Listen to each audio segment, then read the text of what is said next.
Amen. Well, you can have a seat. My name is Jesse, and I just want to confess something. It's been a while now. It seems like yesterday I was in college, but it was like 15 years ago.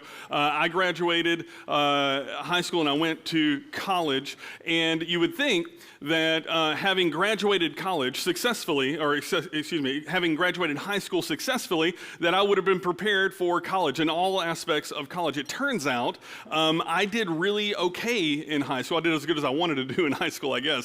But I never studied. I never did anything to actually try. I made it. I get my diploma, whatever they give you, and then I go to college, and I think, oh, I'm just going to be immediately ready for college. And so I had a Ford Escort ZX2, which is a fancier Ford Escort than maybe you're used to. It's got 2 doors and a spoiler, so, you know, it's pretty hip and into things.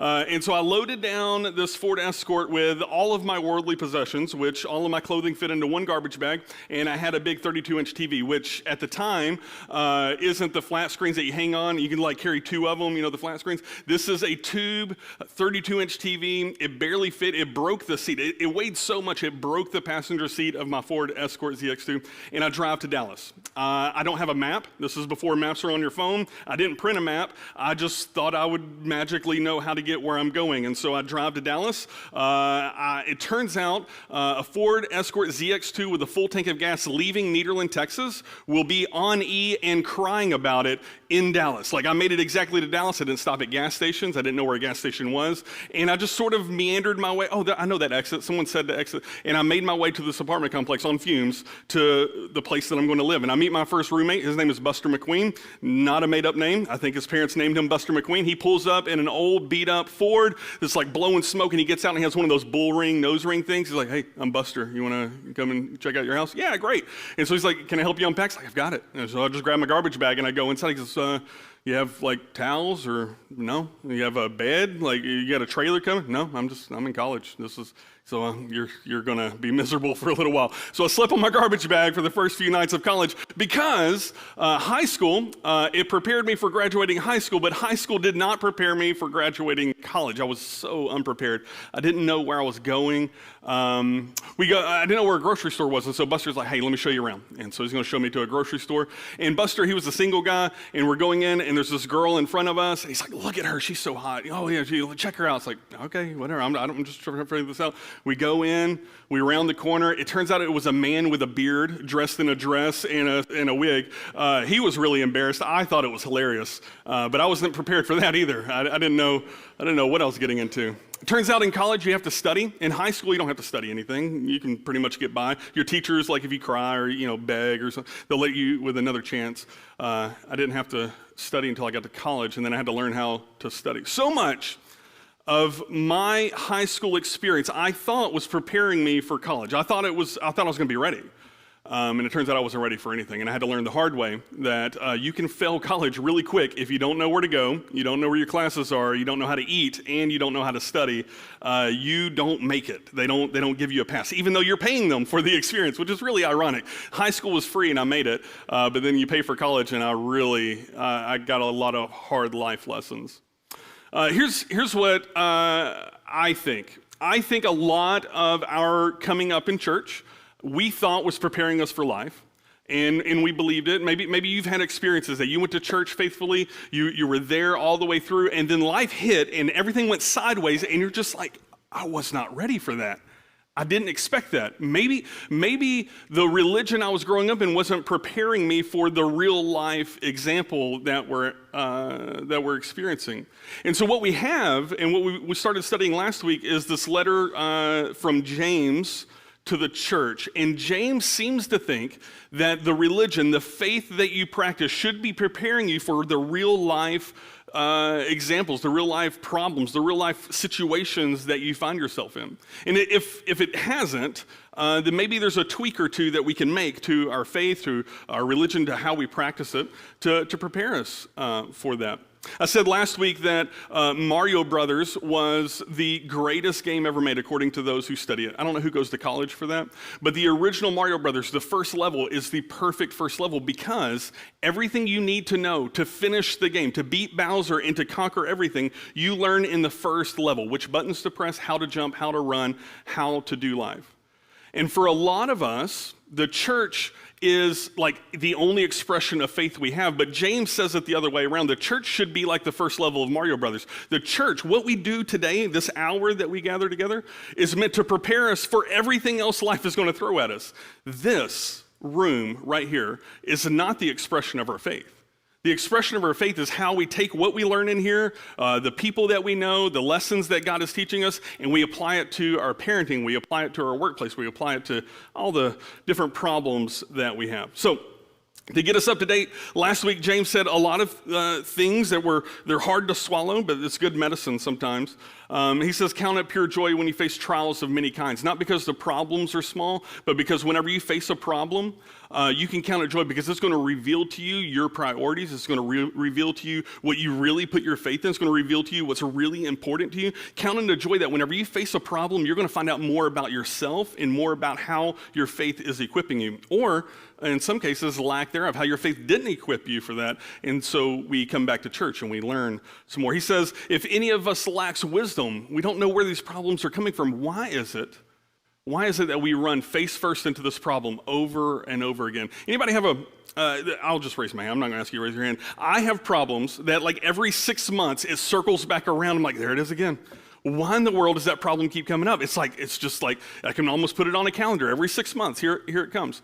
Well, James says if you lack wisdom, ask God for wisdom, and he's in a giving mood. Like he wants to give us the wisdom to understand how we handle this, what maybe we can do different. Maybe Jesse should surround himself with better friends. I don't know. He says, if you are low, celebrate in your exaltation. If you're high on the totem pole and you're rich, celebrate in that God is going to humble you. At the end of the day, we're all on an even playing ground when it comes to how equipped we are for this world. And we should celebrate that some of us are being built up and some of us are being kind of knocked down a peg where we need to be. But these are things that we should celebrate in the church. And then the last thing that I'll bring up that we talked about last week was he talks about temptation here. And he says that we're tempted when we are lured and enticed by our own desires. And our desires, when we give way to them, they lead to sin. And sin, when it's fully grown, gives way to death. James says that a lot of the problems that we face, a lot of the things that we find that are tempting, they're not from outside sources. It's our own desires. And that this faith that he has, that we should have, should be preparing us to handle them, to weather it. And go on. Remember, James is the little brother of Jesus, which is just a fascinating thing. And so much, I just have to believe that there are nights when James was a child and Jesus is like in his bunk bed or whatever, and he's asking questions. He's like, okay, Jesus, like, how did you create the world? Like, what was that like? Could you imagine Jesus like, hey, you're never going to see a penguin in real life, but let me show you something. And it's like, there's a penguin. Wow, in Israel, that's amazing. Like Jesus would just explain to him, let me tell you what's at the bottom of the trench in the ocean. A lot of what James will say, and we'll look at some of this here, it sounds a lot like Jesus. It sounds like this could be Jesus' brother really saying some of these things. So we're going to continue our series called Religious, and I just want to go over our definition for religion. We'll bring that up right here. There are 1,000 different ways to define religion. This is two that I think James would like. He says religion is a particular system of faith and worship. I don't know why I chose to drink right in the middle of that sentence. I thought it would be faster than that. It felt like an eternity. People have been making fun of me that I keep drinking Life water. It's just the shape of the bottle. I keep filling this up in like taps and faucets and stuff. This isn't a commercial for these people. Religion is a particular system of faith and worship. It's a particular system. It's a system that is designed for particular things. James says that the system that the Lord has designed of our faith and our worship is designed to help us weather the storm that life is going to throw, and designed to help us worship God in what Jesus would say in spirit and truth. It's designed to give us like a good understanding of what God wants from us, what God expects from us. Our faith is designed so that we are equipped to go out and treat people better. Our faith is designed so that we can go out when people treat us badly, we're not like knocked off our heels. It's a particular system of faith and worship. Another definition says it's a pursuit or interest to which someone ascribes supreme importance. Supreme importance. James says that when we face trials of many kinds, it's going to show us what was supremely important to us. If our bank account is supremely important to us, when we get that layoff, it hurts more than it would be if you're like, you know what, the Lord has been providing for me this whole time. That religion is a pursuit or interest to which someone ascribes supreme importance. So let us together open up James and pursue this system and see how it feels and how it fits. We're going to be in James chapter 1. I'm going to start reading in verse 19 if you want to read along. And we'll probably spend like all day on just this one verse. Knowing this, he says, my beloved brothers. He's like, hey, listen, you're my beloved brother. Anytime someone says, hey, listen, I love you so much, but we need to talk. like you know it's going to hit a little heavier than you were expecting. Knowing this, my beloved brothers, let every person be quick to hear, slow to speak, and slow to anger. For the anger of man does not produce the righteousness of God. Who should be slow to speak? He says every person out there. We should be slow to speak, quick to hear, and slow to anger. I said that out of order, but I said it right. Quick to hear, slow to speak, and slow to anger. If we learned just this one verse and applied it to every conversation, every argument we find ourselves in, if we took this one verse and just put it like, okay, every time my wife seems to be angry at me, I'm going to be slow to speak. I'm going to be quick to hear. I'm going to be slow to anger. I'm going to slow down just a minute. If every time the boss comes in, it's like, listen, your review was next week, but we need to handle some things right now. Okay, be quick to hear, slow to speak. You might lose your job on that one. Slow to anger. When the church is losing, what's the word? It's not importance in the community. When the church is losing footing in the community, when the church is losing its reputation in the community, the church would be wise if it would be slower to speak about things, quick to listen to what these other people's experiences are, and slow to anger and correction. Think about parents. Think about your children's behaviors when they're just off the chain. Like I have a kid. He'll climb up on top of the couch. He's like, "Hey, Dad, check this out," and then just leaps, just like the girl on Titanic that she puts her arms out. That's my 3-year-old flying off the top of the couch. Who knows who's going to catch him? He could. I don't know if he thinks he's going to take off flying, but I'm pretty sure he's this close to a hospital every time he does that. And I'm just, wow, why did you do that? Well, if I'm quick to speak, I'm going to quickly go and correct the behavior. But if I would just pause and listen, I would probably hear my 3-year-old say something far wiser than his ears. It would be something like, "Hey, Dad, I just want you to pay attention to me for a minute." And then he flies off. Like he just leaps. Imagine if I did that right now. You would all have a heart attack if I just leapt, like just face nose first off the stage. When I was working in foster care and adoption, I was tasked, even before I had kids, I was tasked to teach parenting, to teach people how to raise their kids. And one of the things that I was taught that I think was helpful, even though I hadn't learned it yet, is that every behavior a child displays is a communication of a need. Every behavior. It's really easy to do that when you have a newborn and it's 4 a.m. and they're crying in the bed. Only the craziest mom in the world is like, "Come on, give me a break, you're taking it." No. Every mom knows when the newborn is crying in the bed, that is communicating a need. The behavior is unwanted, the crying, but I'm communicating that I need you to feed me right now. I need you to comfort me. I need you to change me. And it turns out that same psychology, it gets more complicated, but it's the same at 3 years old, and 5 years old, and 8 years old, and get this, at 20 years old, married folks, at 30 years old and 40 years old, that every behavior is a communication of something else. And if we would not be so quick to speak, if we would just pause and be slow to speak, and be quick to hear, maybe we would hear what the message is. Maybe we would know how to handle it. When a husband or a wife gets home and talks about a future layoff, the possibility of a layoff, and the conversation gets heavy and like, "Oh, come on!" There's frustration, there's fear there. A lot of times, that will be the beginning of an argument about a bill and do we pay Hulu this month or do we cancel it, or that trip that we were going to plan in 6 months. I don't want to cancel that trip. And the argument kind of takes a turn. But if we would be slow to speak in that moment, husbands and wives, and quick to hear. What we might hear instead of a frustration about the bad news of money, what we might hear is a fear of the future. We might hear a spouse who is just kind of terrified about what the next 6 months holds and are we going to be okay? We pause for a minute and we just listen. We're slow to jump in there. We're slow to our anger. We're quick to hear. I've been really pondering a lot how the church has responded to the conversation of racism in our community and in our nation. And it's really hard, I'll tell you, if I could just be super transparent, as a white guy, to say, let's talk about racism in the church, it feels like virtue signaling. It feels like I just want to talk about this so that everybody will know, like, I'm really, educated and I know things. And so, like, I've been self-conscious about it. But there is a conversation to be had right there. And more often than not, the church, those of us who are in the church, are so quick to say something that we miss the message.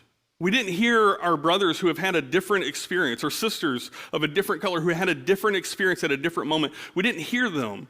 And we were so quick to give them what we think and what we feel that we didn't hear them, and then we're quick to anger. A few months ago, I was at Walmart, this Walmart right here, and had to buy something. Who knows what it was? Probably Life Water, as it is. And They every now and then there's a greeter at the door, and it doesn't always happen this way. The greeter sometimes just waves you through, you know what I'm talking about? Like they're there and you have the receipt ready, but they don't care about it. They just wave you through. This day, that guy was on it. Like, I don't know if he had his Wheaties that day. He wanted to check receipts. And so there's like a line of people checking receipts at Walmart. And there's 6 people in front of me. 2 people in front of me is a black family. The couple, or the group in front of me, was a Hispanic mom and her kids. I'm a solo white guy. I'm by myself. And then behind me is a black couple. Okay, you follow all the different races. There's a whole rainbow like going out the door right here. And the 2 in front of me, the black family, which he's been checking receipts. He checked that receipt. He gets to that, checks that receipt. He checks it. Okay, now the Hispanic mom with her kids, I need to see your receipt, ma'am. Okay, all right, good. And I get there and I have my receipt in my hand. He goes, oh no, you're fine. And he waves me through. And then the black couple behind me is like, and he's like, I need to see your receipt. And he checks it. Did he have motivation? I don't know. I don't know. Maybe he heard something on the loudspeaker that he's looking for someone who did steal something and he's just waiting for them to come through. I don't know what his thing was, but I turned around and I looked at the black couple and he looked at me. He's like, why? I said, I don't know. What am I supposed to do? I can't apologize for everybody's behavior, but I'll tell you this. This is what I took away from that, is that whenever my black brother says that my experience has been a little different, I'm in Walmart and I saw that his experience behind me was different than mine. Why did he wave me through? I don't know. Why did he not wave him through? I don't know. But we need to be quick to hear our brothers and sisters when they tell a story, when they say that things are different. I'll tell you some interesting history about racism in America. I'm wanting to be able to have a good conversation with this. And if anybody, I'll just say this: I want to sit down and have coffee with people who know things more than I know, because I want to learn. I want to feel. I feel like we should address this. Jonathan Edwards was a Puritan pastor who preached the gospel faithfully. He's one of the smartest men that America has ever produced. And he preached about grace, and he preached about forgiveness, and he preached about freedom, and yet he owned slaves. When missionaries came from Europe and they wanted to evangelize the American colonies, the slaveholders would stop them and say, watch out on the freedom stuff. We don't want you to teach that. And the missionaries compromised their message and said, the freedom is for like eternity. And they said to the slaves they would give a different gospel than they would give to white folks. George Whitefield, who was a famous pastor, he was anti-slavery. This is fascinating to me. Anti-slavery. And he spoke publicly against it. And one day he opens an orphanage in Georgia, one of an early ones in America in the 1700s. And in this orphanage, he's trying to rescue children. He's trying to help families come back together, and it starts to go bankrupt. And he's looking around like, how do I keep this orphanage afloat? And someone says, well, you have a lot of land. Have you considered hiring? That's not the right word. Getting some slaves and working the land. He's like, yeah, that's a great idea. I can do that. And so someone gifted George Whitefield 1 slave. He went to the market wherever you buy slaves in the 1700s and bought 6 more. The man who was against slavery saw that he can keep his orphanage afloat through this economy, and he turned gears. And when we have, I'm sorry if this is making everybody uncomfortable, when we have our black brothers and sisters who say, you know what, the church has been a little different for us coming up, we should listen. We should be quick to hear.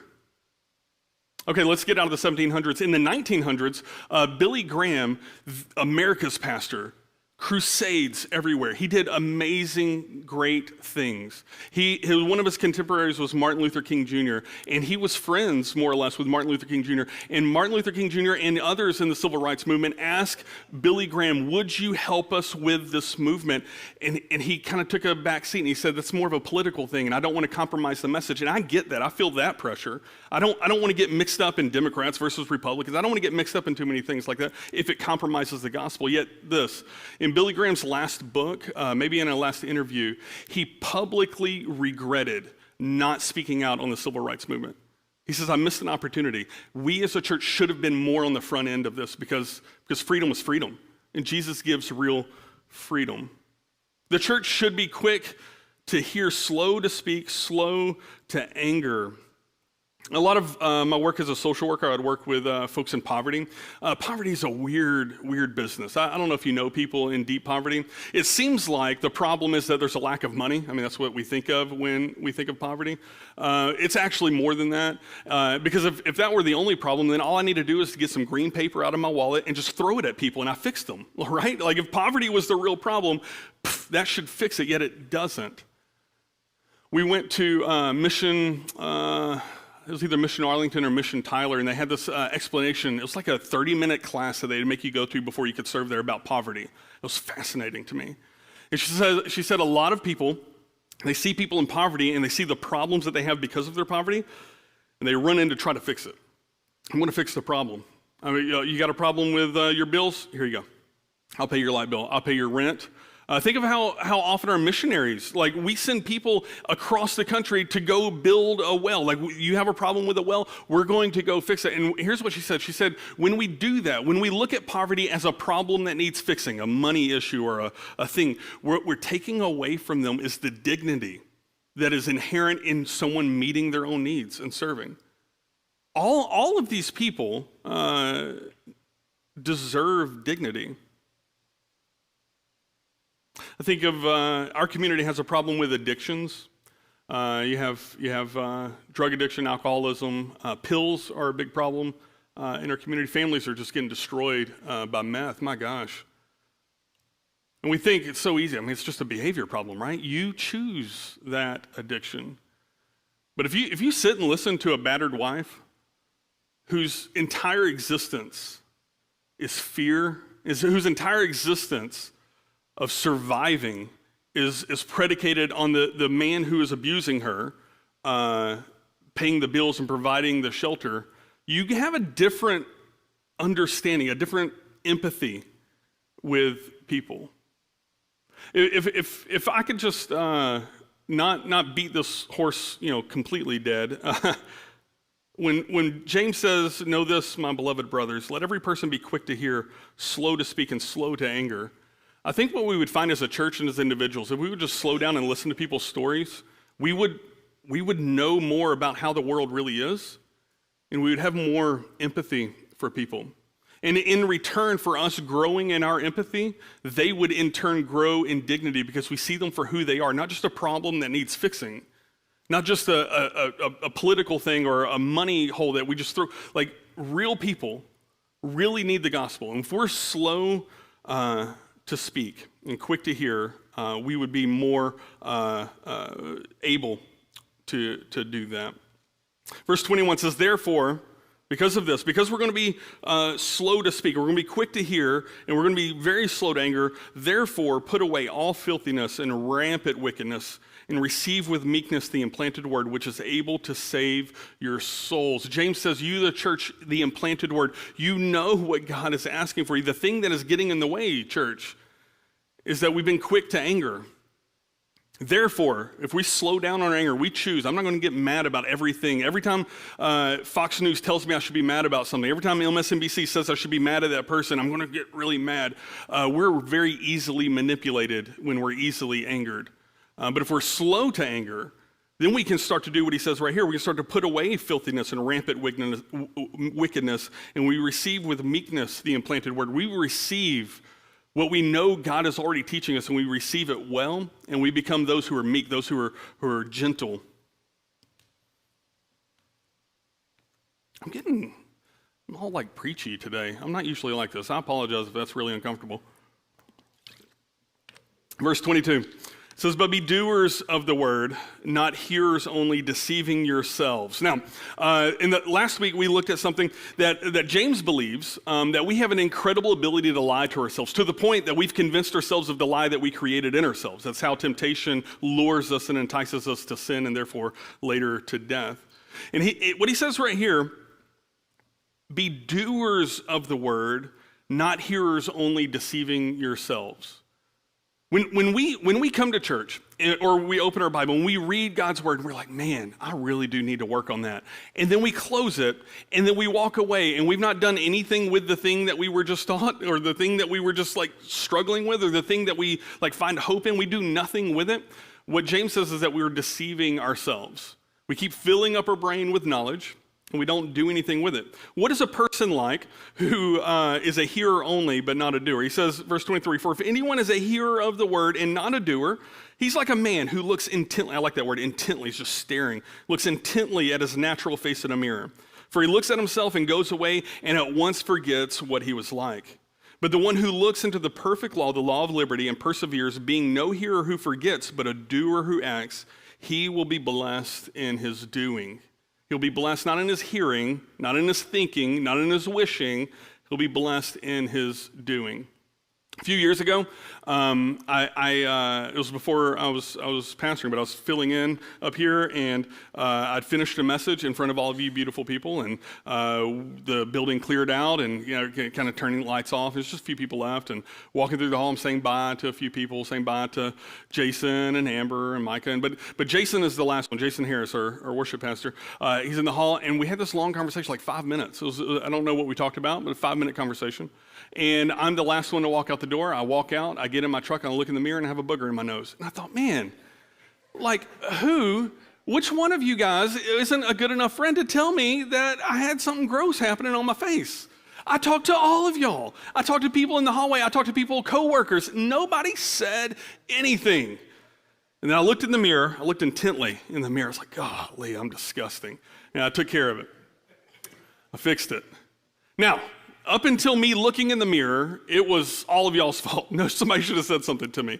Well, imagine I looked in the mirror. I was like, golly, I need to do something about that. Oh, well. I just drove away. I go to Walmart. I go visit my grandma. Like, I'm just like going place to place. And the whole time the bat is in the cave and I do nothing about it. And the people are like, hey, man, you ought to do something. But I was like, I know, you're right. I really should. I should work on that. And then I just drive away. I spend the whole day. If I don't do anything about it, it will be there forever. And that's disgusting and hilarious. And James says that's exactly what it's like when we go to church and we hear God's word, and it's like looking in the mirror and God tells us who we are and we see what we're like. And we're like, yes, you're right. Yes, that's encouraging. Or yes, that's challenging. Or yes, I need to work on that. Yes, I should be slower to anger. My gosh, I should be slower to anger. Well, that was a good church, and you close it, and then we leave, and we're not doers. And James says we need to be careful about that, because when we do that, we deceive ourselves into thinking we're better than we are. We deceive ourselves into thinking that, like, we've worked on ourselves. We've learned something about what God expects of us. We deceive ourselves when we look in the mirror and then walk away and forget what we look like. And then in verse 26, he says, if anyone thinks he is religious.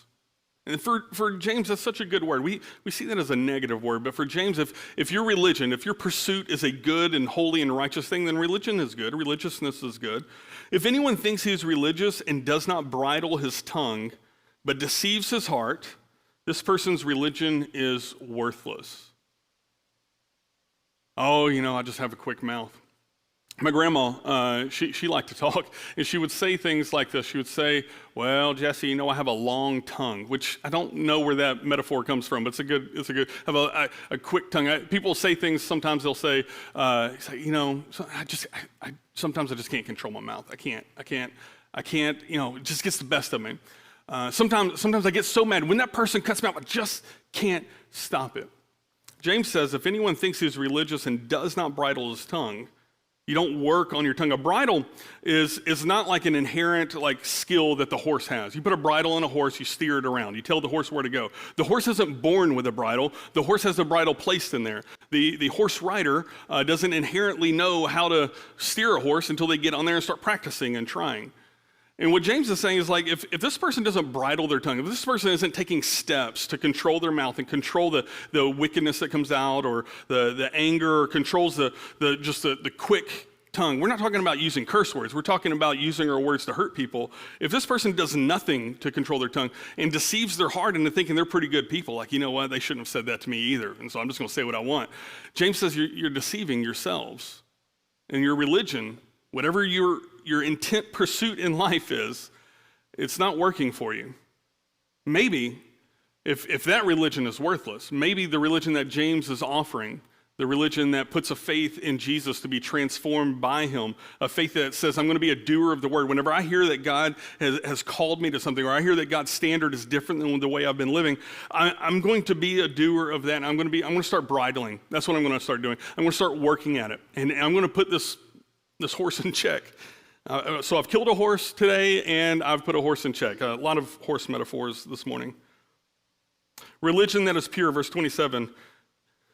Religion that is pure and undefiled before God the Father is this: to visit orphans and widows in their affliction, and to keep oneself unstained from this world. To visit orphans and widows. A lot of, there's an obvious overlap to foster care there.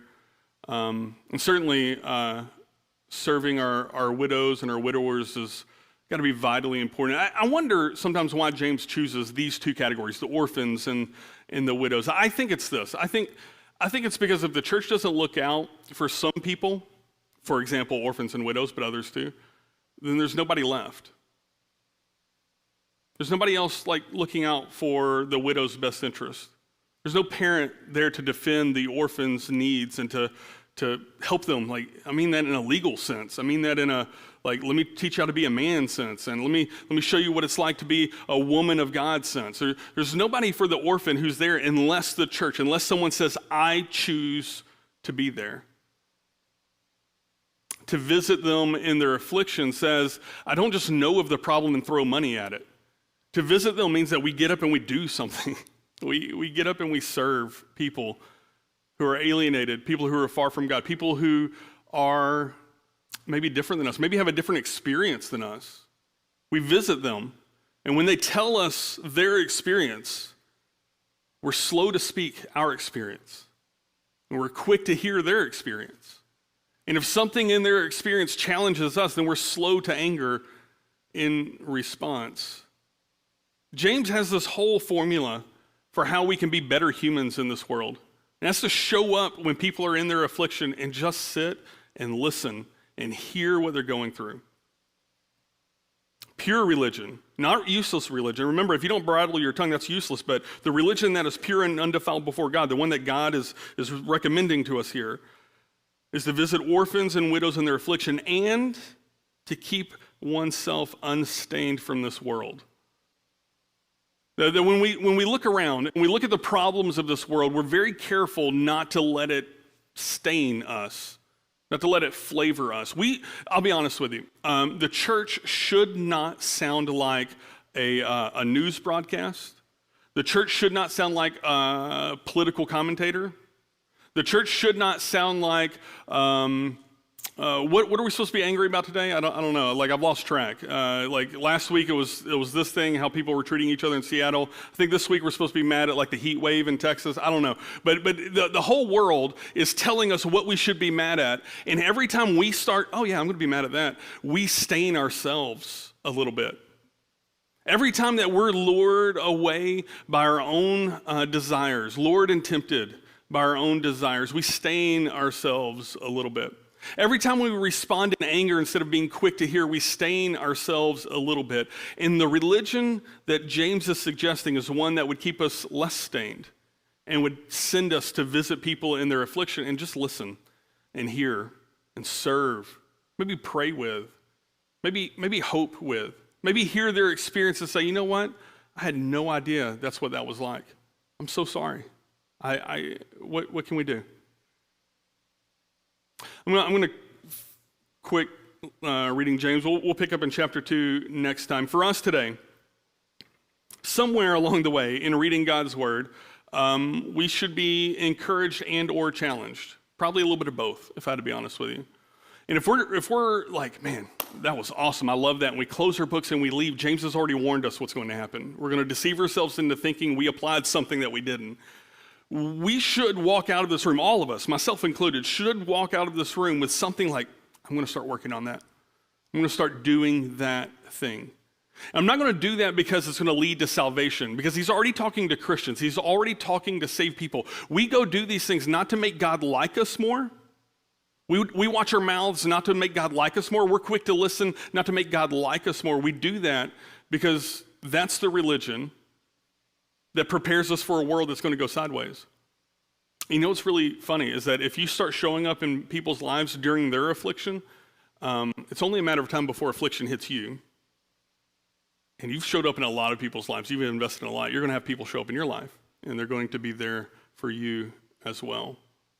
What James wants to teach us isn't how to be saved. That's a different conversation. What James wants to teach us is how saved people should act. And our religion, our faith, should look like something. And it should be refreshing. It should be a taste of fresh water to a world that is really ticked off at everything right now. Is really fearful of everything, and is really quick to talk about anything and everything.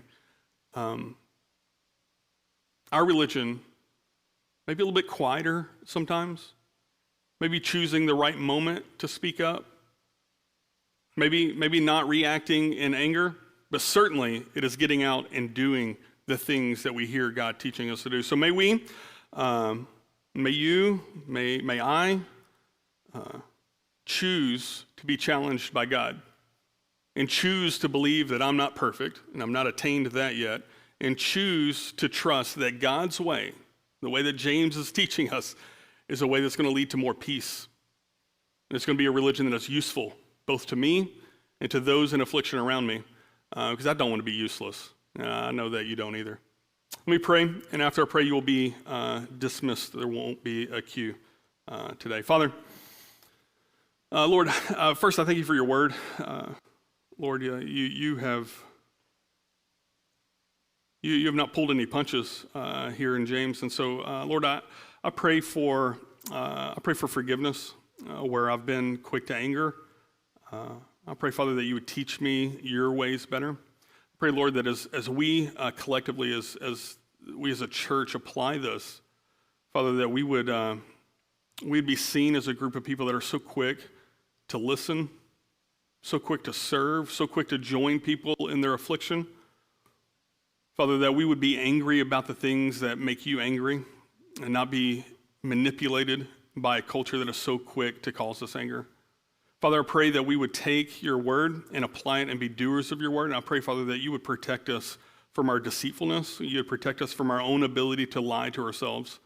Father, you just show us some truth. You show us the hope inherent in that truth. Father, we trust you with these things, and we thank you that you have not left us to flounder in a broken world, but Father, you are equipping us. So by your Spirit and by your truth, I pray, Lord, that we would be better equipped for a world that is very much hurting. Lord, we love you, and we pray this in Jesus' name. Amen.